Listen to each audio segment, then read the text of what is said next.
This is Aunt Atelier, and today we are going to upcycle and dye plastic.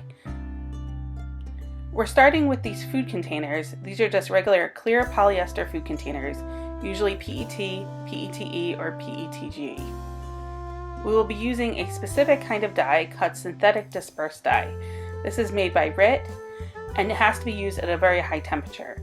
Polyester dyes are usually put into the material during the manufacturing process, so your dye has to reach 200 degrees Fahrenheit before you put your plastic in. It definitely has to reach 150, as we've tried from some examples.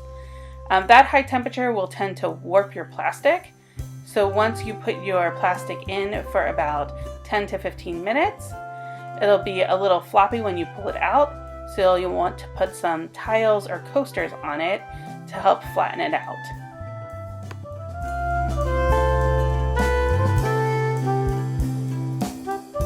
You can see that the plastic is a little bit wavy, but it took on the yellow and orange shades really nicely.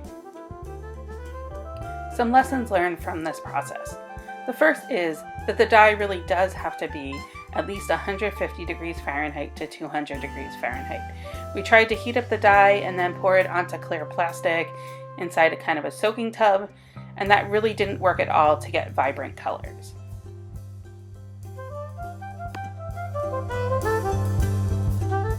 The second lesson is using larger pieces was better.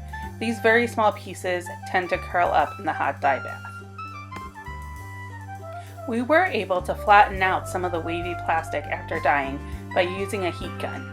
This is kind of a low power heat gun used for electronics that we're just waving very gently over the plastic until it starts melting, and then we're using our heavy tiles to help hold down the plastic while it kind of cools down in that flatter shape. We wanted to flatten the plastic so that we could more easily cut it with a laser cutter.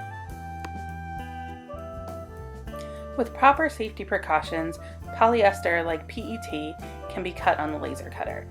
For this, we taped all of our pieces down and we tested the settings to get the proper cutting.